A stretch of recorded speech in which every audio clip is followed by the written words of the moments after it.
What if the only way to save your family and your freedom was to step into the past? Today, we're embarking on a time travel adventure with author M.G. Leonard to explore her epic novel, The Legend of Viking Thunder, the second novel in the Time Key series. Join us as we literally open a door back to the Viking Age to uncover ancient Viking secrets and see history come to life through the eyes of time travel.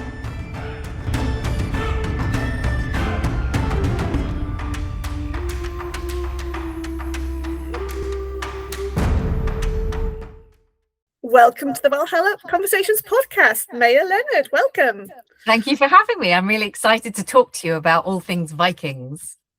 Oh, well, that is literally what I live for. So you're a very welcome guest indeed, because I have no one in my immediate life to talk to about Vikings. So I literally pull people into my Valhalla, my virtual Valhalla, as you can see. Now, we are talking about your second book, The Legend of Viking Thunder, in your awesome time travel Time Key series, which is aimed at children, but I as an adult absolutely loved it, and the illustrations are gorgeous. And I will, for our viewers and listeners, just whet their appetite a little bit so you know what is happening or could happen in the book. I'm trying not to spoil it too much. So it begins with: take a high-octane journey through time to Viking Norway in this thrilling Time Keys adventure. Sim's uncle Emmett is missing and on the run from the ruthless Council of Keys. Love that name. Sim and his cousin Jeopardy, equally I love that name as well, are determined to find him. Their quest takes them through a hidden door in time to Viking Norway and a desperate mission across land and sea to stop the legendary Galahorn, said to herald Ragnarok, the end of the world, from falling into the wrong hands. You can read it as part of the series or as standalone. I read it as a standalone and kept up with it beautifully. I really actually liked the character introduction at the start. Of course, written by hand by Nelson, who is a character in the book. So he's kind of like our reader's guide in a way, which was a really clever idea, I thought. So I guess we should begin with beginnings. And obviously this is the second in the series. But why did you decide to make your second book go back into the Viking Age past when there's so much of history? And I know you're looking at other eras. Yes. Well, so that was the whole thing started. I'll go back a little bit before. The whole thing started with my obsession with doors. Like, genuinely, whenever I see an interesting door, I'm really drawn to it. And obviously doors that are ancient or historical, but even doors that are beautiful. I feel like doorways have power. And I felt like that ever since I was a kid. I think probably ever since I read The Lion, the Witch and the Wardrobe, and I discovered that a wardrobe could be a door to a fantasy land, Narnia. I've always been drawn to doors and doorways. So when I was thinking about what my new series of stories might be, I've just had doors in my head for many, many years, decades. And I had this idea that maybe the power that comes from these particularly awesome doors is the fact that they could be a portal to the time in which they are from, in which they were made or hung. And that's where the idea came from. And then I built on that and I thought, well, if there were doors in time, what doors would they be? Where would they be? What time periods would they go to? You know, there are obviously a lot of doorways that no longer exist. There are lots of periods of history that you couldn't visit if you wanted to go through a door because the doors aren't there any longer. And so I started to think about doors and doorways and periods of history that they might lead to. And obviously there are, like, it's so easy in London to hop back to Tudor times because there are so many doors that could lead you there. But I didn't really want to start with the UK. I wanted the adventure to really embrace the wider history of the world. And I actually used, because I'm a mum, I have two sons, I used my son's primary education as a bit of a guide, because anyone out there who has kids will know that when your child does a topic, you often have to make them a costume. I have made my son's Viking costumes. I've made togas for Roman times, and I've made like, you know, ancient Egyptian headdresses when they've been doing those topics. And so I thought, well, it would be wonderful to open these doorways in time to periods of time that young children already have a connection to and feel like they have some knowledge of, so that it wasn't like completely unknown, that like they have some vocabulary, some familiarity, some knowledge. Because I often find, particularly with children that struggle to read, that if they feel like they have some knowledge, they're much more likely to embrace a story, because they're like, oh yeah, I know about the Vikings, or I know about the ancient Egyptians. So what I did is I kind of wrote a list of the topics that my boys enjoyed the most.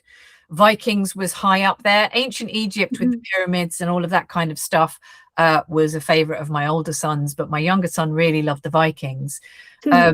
And so initially I thought I would address the periods that my boys loved the most. And because I do write for children, so I try and make sure that my stories appeal to children, and the readers will be excited about the type of adventure they might be having. I don't write for myself, but once I've decided what I'm going to write, the research is for me. So I should say I have a master's in Shakespeare Text and Playhouse. It's a kind of history/literary master's in early modern theatre in Tudor times and James period in London. So that's what I did my master's on. That is my favorite period of history. But I knew that I couldn't write a series that just indulged my favorite period of history, because I've learned from having children that everything that I think is awesome, they often think is embarrassing. So so I've saved that up. That actually Tudor Times comes in September. I'm hopping into Tudor Times for book 4, but I'll come to that later. So so I have a natural interest in history, and I did study a particular period of history, but not ancient Egypt or Viking times or even the Roman Empire. So for me, the joy of this series has been going deep into the research for each of these periods. And the hardest thing has been trying to not overburden the story with too much stuff that I found out, because that can obviously make the action drag. There's a fine balance telling a really exciting story that gives the flavor and some really, you know, interesting like historical pieces of information without it being a lecture. And that's the art, I think, of being a children's author, is that balance. Oh, that's absolutely insightful. I always find it fascinating how some people can have Vikings basically raid into their lives, whether it's through their own personal interest or indeed kind of like through vicariously through others, as you've mentioned, through your sons and their own kind of like educational journey. I've got to begin that yet with my little one. She's only in reception. So we're still like tiptoeing on little subjects. But personally, I can't wait for her to hit Vikings, because I've got so many Vikings children's books, both action and fiction, so I can just throw with a lot. Hopefully she'll enjoy them.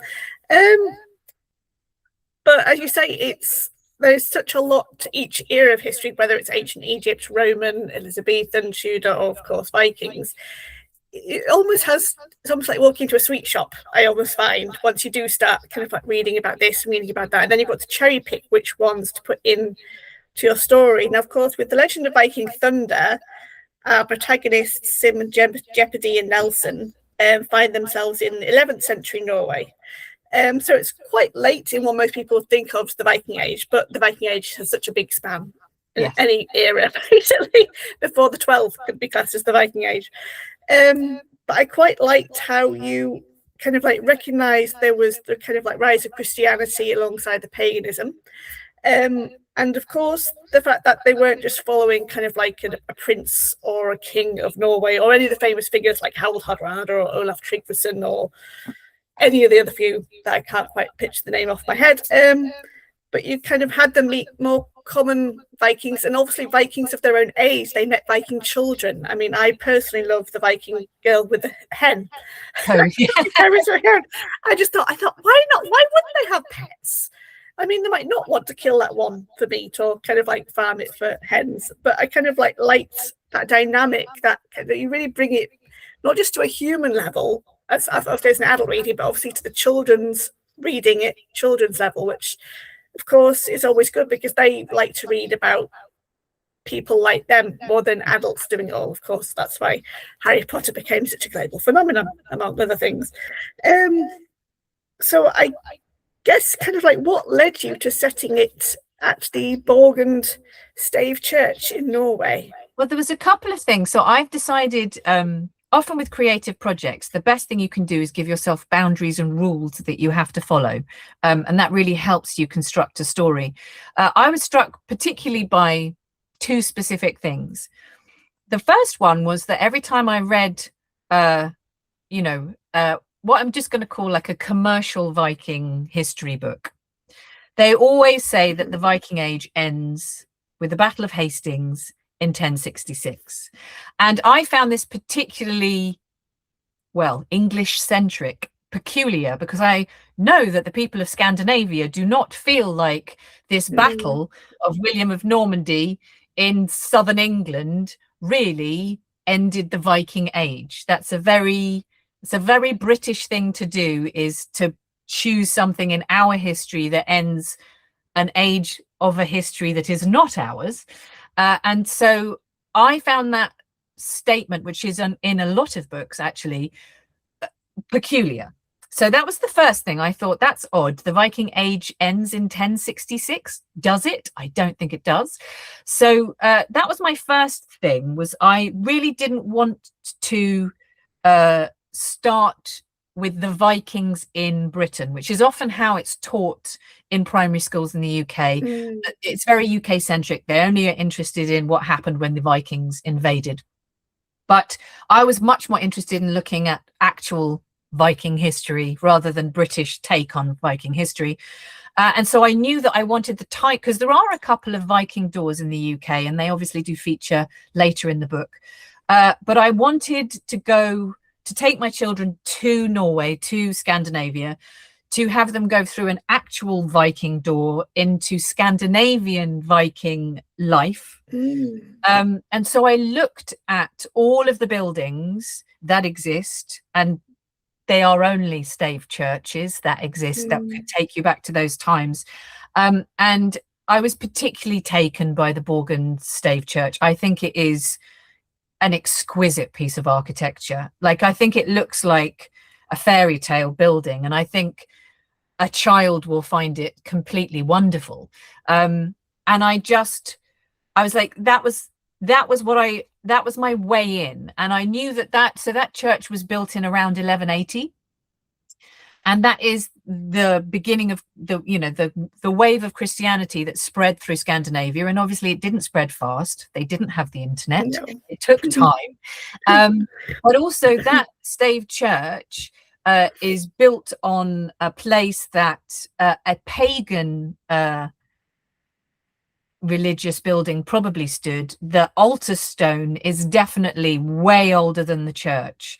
And so the altar stone in Borgund was probably part of their pagan ceremonies. And the church that was built, which has both dragons at the top of it and then the Christian crosses on the apex of some of the roofs lower down, is a perfect symbol of that time when ancient beliefs and practices were still maintained alongside the advent of adopting Christianity. They still had their Norse gods whilst being more Christian, and that obviously allows me to temper some of the more violent behaviors that Vikings are famous for, because whilst children do love the fact that Vikings were such fearsome fighters and killed a lot of people and set fire to stuff, when you're writing a fictional story that's going to live in the imagination of a child, you really do not want to put too much genuine horror or terrifying information in there. And what I liked about that end phase of the Viking Age is that Christian beliefs and practices tempered some of the more violent and brutal behavior. So I could write a story that still had some of the features of Vikings that people know historically and love, particularly in their movies, etc. But with with that tempering of Christianity, so that there wasn't, you know, mass murder and stuff. There was the threat of it, which is wonderful for drama, without them. So, you know, children can read this story without being horrified. And that's very important to me as an author. Like I really want to take children on a fantastic adventure, but I always have a happy ending, even if you think everything is perilous and is, how are they going to survive this? I never ever leave a child in a terrifying place for very long. And so I thought this period of history was particularly important. And I think it's important for children to see Vikings outside the UK, like in Scandinavia, what daily life was like, that they're not some kind of weird superhero battle mages or something from a video game. So I wanted to ground it in reality. Yeah, so that's why I've chosen that very particular time and that building as the access point to the Viking Age.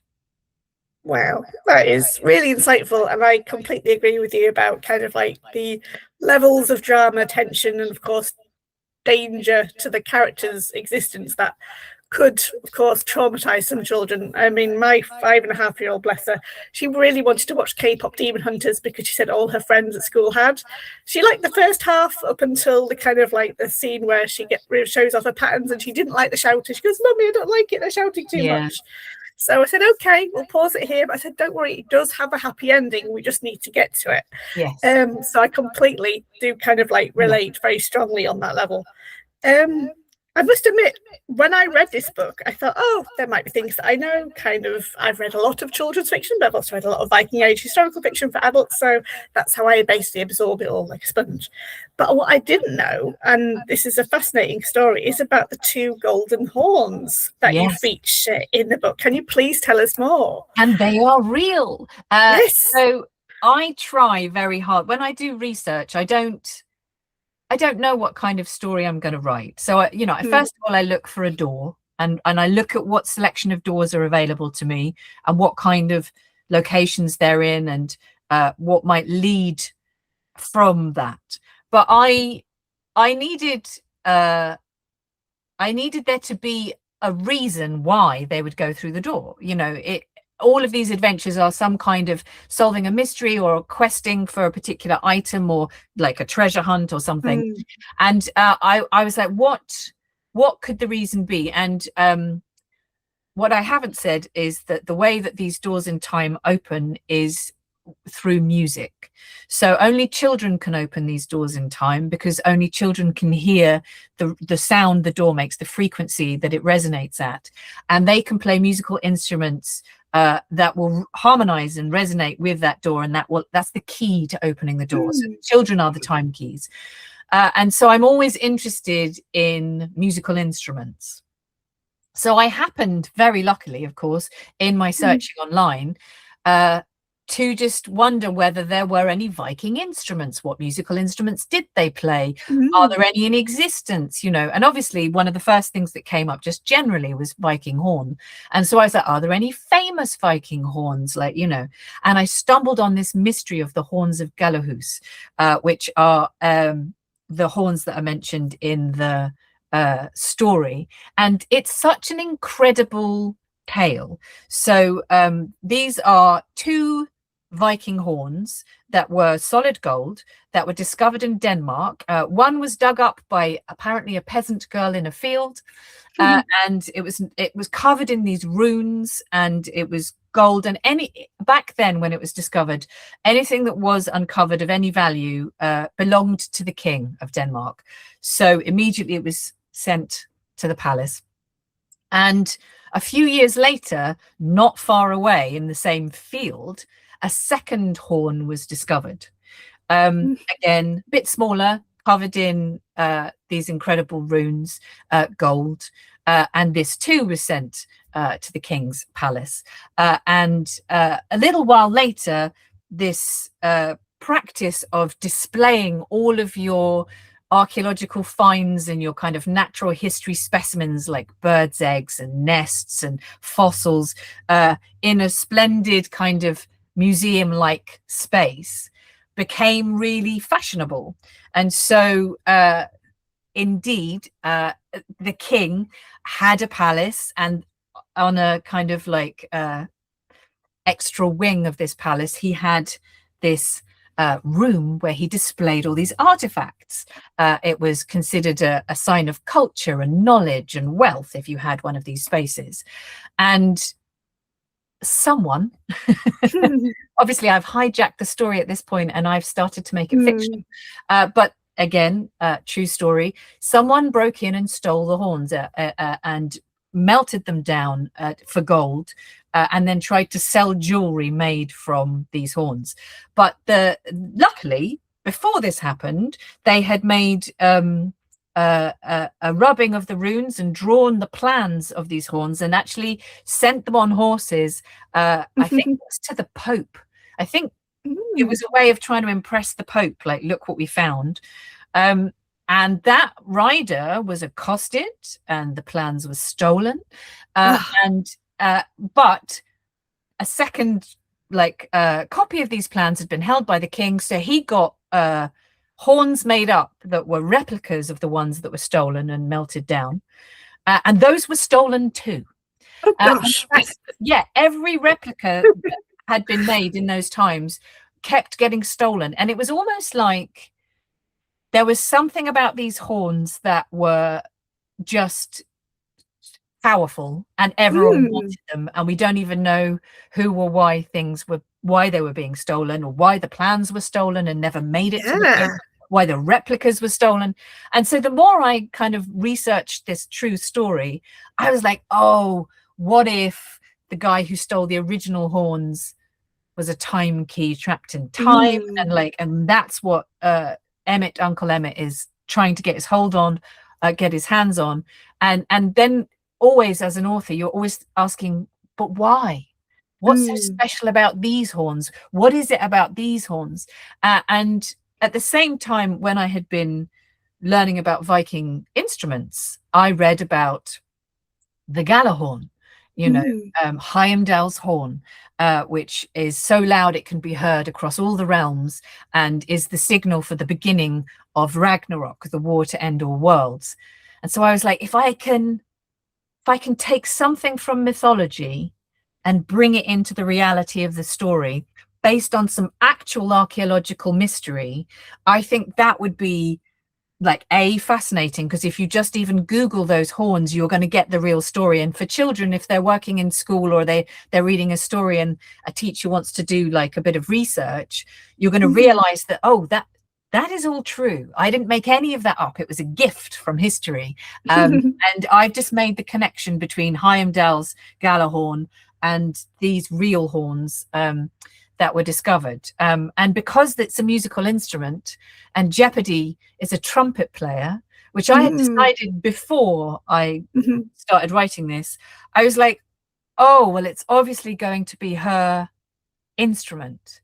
And often there's like a magical thing that happens when you're creating a story where it feels like the universe is gifting you with lots of like signs that things could be connected. Like, I don't feel like I made these things up. I feel like these things were presented to me in my research journey, and I was just incredibly lucky to be able to weave them together in the way that they've come together. Because the Galahorn is a fearsome instrument and weapon were it to be used incorrectly. And it really gave me an opportunity to bring Viking mythology, which is obviously very popular and fascinating, into the real world of Norwegian Viking life. And so the musical instrument is the key to the entire story. So yeah, I feel like I was really lucky to discover those horns. Oh, well, I'm really appreciative that you chose that particular that nugget of history and time and mystery, like mystery of mysteries. It's such a good. Someone should turn this into a TV drama. It'd be amazing. Into your story, because of course, kind of like when most people think of artifacts of the gods, if we're thinking along the mythological lines, we've got Thor's hammer, which is like the universal go-to. Everyone knows Thor has a hammer. but not many people know about what other special items or toys, as I like to call them, that the gods have, because I always like to think of the Norse gods as being human, but with magical toys. Yes. Because that's all it is. I mean, Thor did have gauntlets and a belt of strength, really, but no one acknowledges that because Marvel didn't put it in. Of course, Odin has his spear, Freya had her amber necklace, Brisingamen. Of course, Heimdall, who is often a god overlooked, albeit acknowledged slightly in the Marvel universe, doesn't have much. Like, you only have use that horn at the end of all things, whereas so he's kind of like just stood there waiting for everything to end so he could finally use the horn. But I think that was a really, really clever and inspired idea. And especially kind of like the illustrations for it, because I must acknowledge the wonderful illustrator you've got on this book, and of course I assume all the other books going forward, because it's black and white, but it's simply beautiful in its detail and simplicity. And I was really impressed with the vulva depiction, because at some point Sim and Jeopardy get a bit of a prophecy warned them in brilliant rhyming, by the way. I absolutely love the rhyming, kind of like the kennings and the language used. And I thought, oh yes, she's got a female character in there that's kind of like would have been present in society than even with Christianity, because history geeks like me will know of vulvas, will know of other women figures besides kind of like Valkyries and goddesses. But I think that's a really nice touch for children to discover that they kind of like were these wise old women that would help with the spiritual, mystical side of life.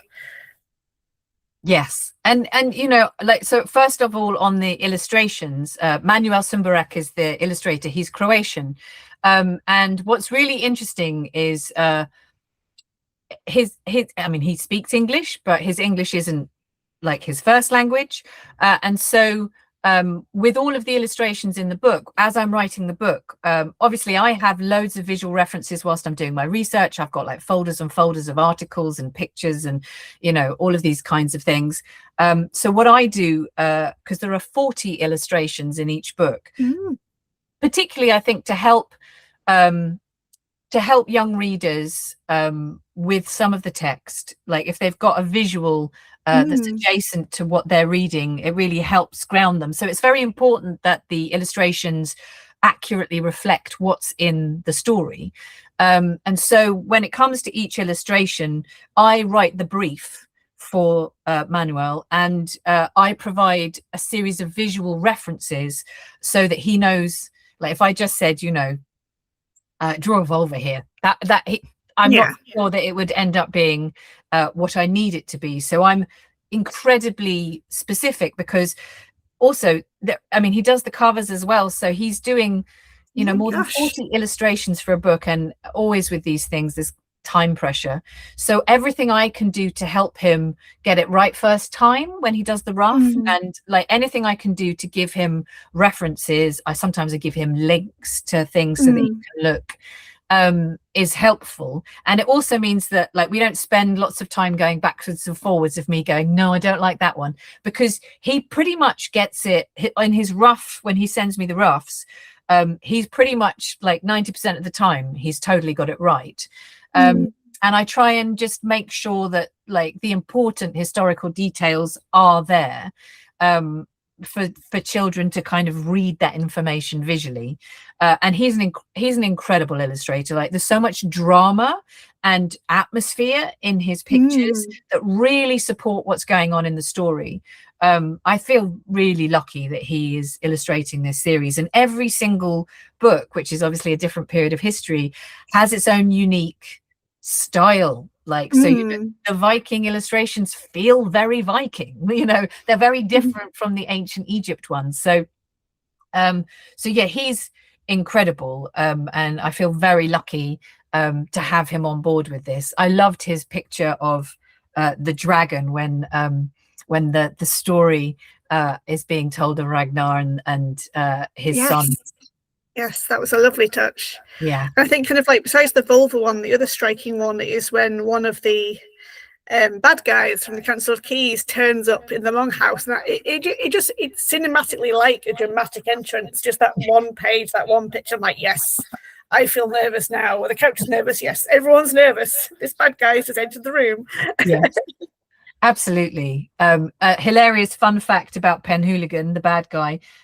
He looks like and is based on my son's least favorite footballer. My sons are Arsenal supporters, and they all, for Arsenal supporters, Manchester City is like the most terrifying team because they're the ones that threaten Arsenal. Like they're kind of like equal in skill, I would say.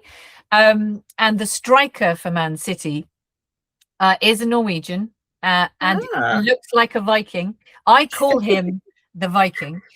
His name is Erling Haaland. He's very famous. He's probably one of the best strikers in the world. He's an incredible goal scorer. But if you're a team playing him, he's terrifying. And he is like 6'7", I think. He's huge. Yeah. So when I sent the first visual references to Manuel Sumberek, I was like, you need to make this guy look like Haaland. Because all boys recognize who he is almost immediately. Like, and you either are very impressed with Haaland or you are very afraid of Haaland because he can destroy your football team's hopes with just, with his incredible skills. So, yeah, that's a fun fact. Penhooligan looks like Erling Haaland. Thank you for sharing that. That is lovely. I mean, now that you mention it, kind of like it's made me realize how much, because Sim and Jeopardy meet two sets of children that come from two opposing villages. They land in one village where the stave church is, and then there's the other village across the fjord, and they have this kind of like football-esque animosity between them, kind of like, oh, our horn is bigger than your horn, but no, our horn is bigger than your horn. I thought, you know what, there could have been some rivalry between kind of like a lot of settlements in Scandinavia because it wasn't unified for a long time, like England wasn't unified for a very long time. Yes. And I really kind of like that aspect, and that you've introduced to the characters through the other children that they meet. Yes. And the children, as child readers, like it's really important that you approach the world, the period of history, through the eyes of a child. And, children are naturally more interested in children than they are in grown-ups. They mostly think grown-ups are a bit dull. And so for the characters in the story, for Jeopardy and Sim and Nelson, it's obvious that because children also are much more curious and welcoming of oddities and strangeness. They don't question it necessarily why these three children have tumbled through the door of the church. Like children are much more kind of like, oh, you're here, that is a fact, and continue. And so they are the kind of key to unlocking everyday life. And what, particularly with Tove, the little one, the little girl with the chicken, there's a moment where, after the bad guy arrives and Sim and Jeopardy are trussed up and being led out to Penhooligan's ship. And Tove, who had been friendly to them initially, starts like telling them that she... that she hopes that they, die horribly. And she's, and what's really interesting is you get an insight into the kind of cultural shifts. Like, if you're liked, you get like a certain amount of leeway. But if you become an enemy in this world, you're a real enemy. Like, even a 5-year-old girl is going to wish your death upon you. I did really like that because, of course, you kind of like think about modern childhood and kind of like how much we're not necessarily trying to control or pacify it, but kind of like limit the badness of life generally getting involved. And yet we all as adults know that children can be incredibly cruel to each other. Like my daughter's struggling with the fact that one of her friends keeps alternating days on when she is friends with her. Just randomly, she'll say, oh, I'm not your friend today. I'm not going to play with you. And she'll go off. And my daughter comes home feeling a bit confused and sad. And yet then they'll play together the next day and then it'll be off the day after. Yeah, and everyone's forgotten. And it's interesting. Like I go into schools and mostly little boys are like, does anyone get their head chopped off in this story? Oh, yeah. And I'm like, no. No decapitation. And they're like, oh, but actually, if you wrote it realistically, that would be horrific. Obviously, I'm doing Tudor times in my next book, and we visit London Bridge, And of course there are decapitated heads on spikes. And I've had to really think about how to write that in a way that, you know, isn't horrifying but also is disgusting. Like, it's revolting and reminds you of the dangers of going against the monarchy. So it, you know, presents a threat. So because history is gruesome, but I am a massive fan of horrible histories. When my boys were growing up, like I now, like, I still watch horrible history videos on YouTube just because I love horrible histories, and they treated the gruesomeness and the brutality with real humor and really adeptly, so that it wasn't like, it was disgusting and horrifying, but it wasn't terrifying. And I think that's the balance in a children's book, is to try and keep it on that cusp, on that line. But yes, you know, I agree, children can be quite cruel. Well, I absolutely loved it from start to finish, and I hope to eventually get my daughter to enjoy it when she is old enough to appreciate a novel of this length and depth. She's still very much in the picture book with lots of words, but also equally lots of pictures phase. But that's why I kind of like, I read them all in advance, and then I have my own stash and hoard to share. And I have her little brother on the way, so hopefully I'll have another little Viking to convert. She says, hopefully. I mean, Naomi does know that Mummy likes Vikings. She knows her Mummy likes books. She knows of Thor. She can say Mjolnir, but she always forgets he kills giants. Although we kind of like say we kind of bonk on the head, because bless her, she knows I play Dungeons and Dragons and she loves the stories of my adventures. But she always asks me, like, why did you have to kill that monster though, Mummy? I'm like, well, because he was going to eat such and such. So I have had to taper it like yourself and say, oh, we don't kill them, we just scare them off. Yes. With our magic and spells and swords and shields. But yes, I absolutely love it. And whether you've got children yourselves, dear viewers or listeners, or whether you just want to read more Viking stuff like I do, I highly recommend The Legend of Viking Thunder, the Time Key series by Maya Leonard, because it's just such a fun read. It really is fun from start to finish. And as well as kind of like how cool the kids are, the adults themselves can hold their own pretty well. And I kind of like was really impressed with kind of Nelson's view, being the kind of like the non-time key child but friend of time keys, kind of saying, oh look, Sim's mum's going to get really down on that guy now, he's in for it now. And I'm like, yes, that's the kind of way you want us adults to feel, that our children have got our backs and supporting us. Yeah, and also it was really important to me to write a really powerful single mum character, because like quite often I should explain that Sim, the main character at the beginning of the series, he's the first character you meet. He's raised by his mum on his own, but she's badass. It's like, she runs a dojo, she is a black belt in several martial arts, and you get an impression very quickly that there's something about her, she's not an ordinary mum. You know, you learn that she's a time key, and by the time we get to Viking time, she's lost the ability, because one of the things that happens to time keys is that as we grow older, and this is a biological fact, when we reach our kind of late 20s, our hearing starts to decrease. The frequencies we can hear, the high frequencies and the low frequencies that we can hear as children, we start to lose. And I only know this because there is a weapon that governments use on like hooligan crowds and protesters, which is a sound like a sound cannon that can only be heard by people under the age of 25, but it's a horrible noise that makes them stop brawling immediately. If you're older, you can't hear it. So it's a weapon that's only used to disperse crowds of young people. You can look it up, it exists. So I thought, because I want, obviously in my stories the children are the heroes, and I thought, well, this is wonderful because you grow out of the ability to hear certain things, which means if you are a time key and you can hear these doors, when you get to a certain age, you're not going to be able to hear them anymore. And that's what happens to Sim's mum. She stops being able to hear them in the first book. But she has all of this kind of training and this fighting ability and this knowledge about history that makes her kind of like the bodyguard, the protector, the badass. And that, like, I'm quite, as a mum myself, and I think mums are fierce lions that would literally go out and fight for our children.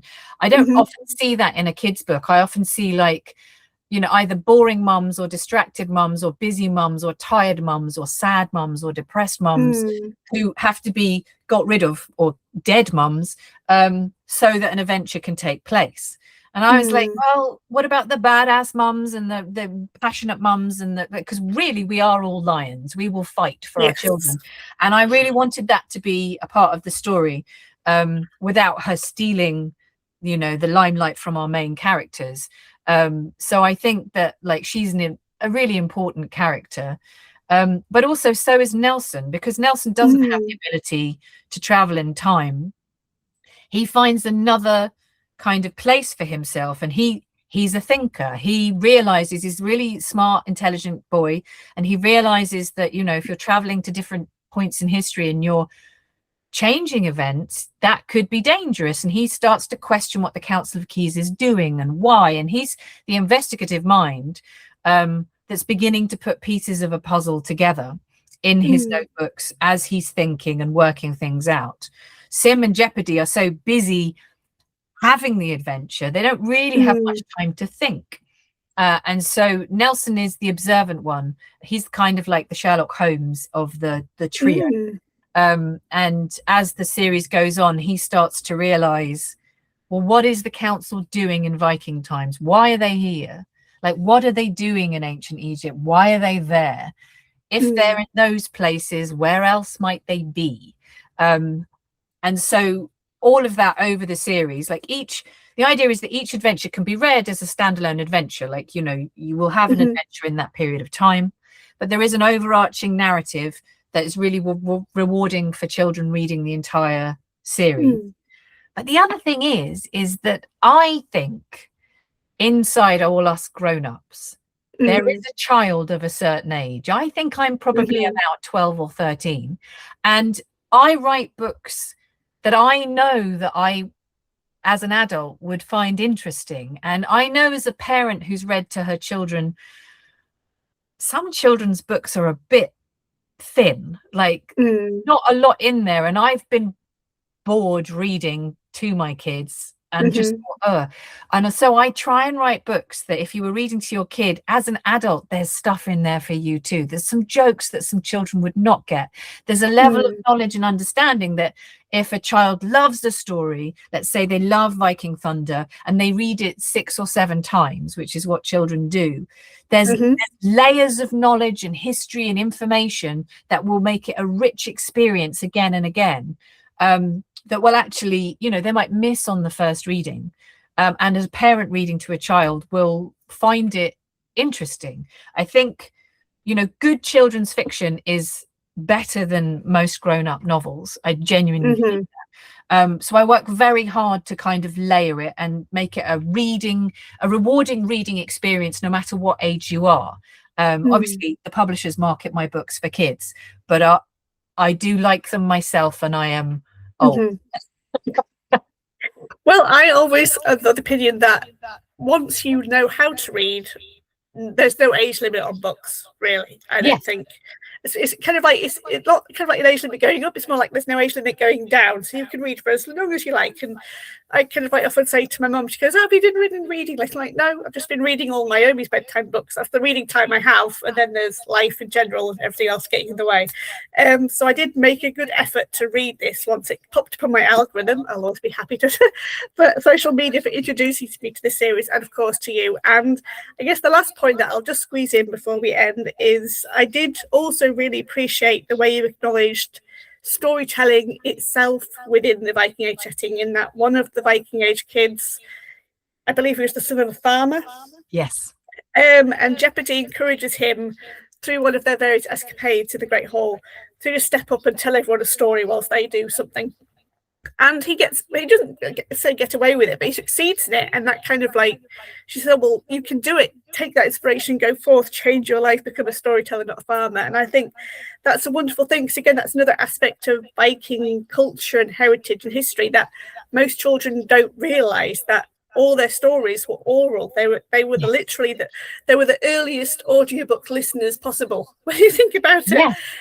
And I think, So, yeah. and that's one of the things that I think is really interesting as well, because I go into schools and I talk about these stories, and you know, the image that a lot of children have of Vikings is the pillaging and the burning of villages and the stealing of stuff and the robbing, and obviously the longships. And then they've got the Marvel version of Norse mythology, and those are kind of the two strongest kind of ideas that children have in their heads. And obviously I wanted to touch on Norse mythology. There is a long ship journey in this story. I wanted to touch on the Norse gods, and and obviously the brutality of living in that Scandinavian climate and the landscape, etc., informing the types of humans that they were. But it's a mistake to think that the Vikings were uncultured or uncouth or just like club wielding. That's not. And the skald or the skald, I never know how you say that. The storyteller. Yeah, the storyteller is a really essential, important and not powerful, but really revered member of Viking communities because of the long winters, because they needed these stories to get through these long winters. They needed these stories of, this is how Norse mythology got to us, through skalds telling these stories in these epic poems, And so I really wanted to have the storyteller character in there. And it was important to me that it was a child that was telling these stories. And so, I say to children in schools, you can't think of Vikings just as a marauding shipload of men with swords. There were women, there were children, there were, they weren't, villains in a comic story. And this because of the storytelling and the stories and the adventures. I think that the fact that they had a written language, the runes, and they had poetry and they had stories, which is a real way of, I always think that storytelling from the advent of human existence is our way of understanding the world around us, our relationship to it, and the strange things that happen to us. Without stories, we wouldn't be human. And I think it's a really important role, the storyteller, of humanizing Viking people in a way that takes them away from that cartoon club wielding image that is sometimes perpetuated, because it's much more complex and rich than just Vikings in ships with swords killing everyone. And so, yeah, the skald is really important in the story to show just the richness of the culture, because it really is, some of the poetry in the Poetic Edda is some of the best stuff ever written, or not written, spoken. So I really wanted to include that. I mean, I did a lot of research. I was particularly inspired by the research of Neil Price. Do you know? Oh yes, I've got some of his massive books. Yeah, it's a very special folio Society edition one that I have yet to read from cover to cover, but it's just so pretty. It's just sitting there looking at me now on my desk. His take on the Viking world was a great help to me. And also many years ago, I met Eleanor Barraclough. I don't know if you know her. Yeah, got her book, yet to read it. Yeah, he is a lovely, intelligent, amazing, interesting human being. And so, between her and him and 1,000 Viking podcasts and history lectures and, research trips to the Jorvik Centre, which I'm deeply connected to. Absolutely there, high five and all that. I've been a fan of them for many years. It's a wonderful community to be a part of, and a wonderful period of history to visit. It's been an absolute joy, and I will be a Viking kind of fan or history buff for the rest of my days. I just am fascinated by all that we're learning, particularly about female Vikings, because the narrative is shifting, and the role of women in Viking culture is becoming a lot more obvious, thanks to DNA testing and things like that. So it's fascinating, and it's been an absolute joy. If you ever really want to get to know a subject matter deeply, write a book about it. Because you have to learn. You have so many questions when you're writing a book, like how did they do this, and what did they do, and what did they eat, and like how did they keep their animals. So many questions that to answer each question, to be able to write the story, you have to learn. And so for me, this series is a huge education and absolute joy. Oh, well, your joy and passion really comes through from the very first page. Of course, it's further enhanced by Manuel's beautiful illustrations, and I wish you all the best of luck with the rest of the series. It starts off with, what's the title of the first book, Maya? Hunt for the Golden Scarab takes you to ancient Egypt, and then Legend of Viking Thunder is the second book in the series. The third book came out literally 4 weeks ago. It's called The Impossible Gladiator, and obviously that takes us to ancient Rome. And the newest book, which is coming out in September 2026, is called Attack of the Sea Dogs, and we will be visiting Elizabethan England, but to begin with, mostly on the tall ships of Sir Francis Drake and the escapades that he has with the Spanish Armada, because there's nothing more fun than a sea battle. It all is exceptionally exciting, and I'm so pleased I spent the time to read it. I am so happy you took the time to talk to me and let me fangirl with you and bond and connect with you about motherhood, children, reading, and of course Vikings and mythology galore. I certainly, for one, I know I have a heap of Viking non-fiction books that I bought for over many years, and I still want to read them at some point, and I'm sure you probably are in the same boat after all your research. So we'll have to swap book lists and see which ones we have book bingo on. But thank you thank you so much for your time today and joining me in Valhalla Conversations podcast. Thank you very much, Rebecca. Thank you for having me.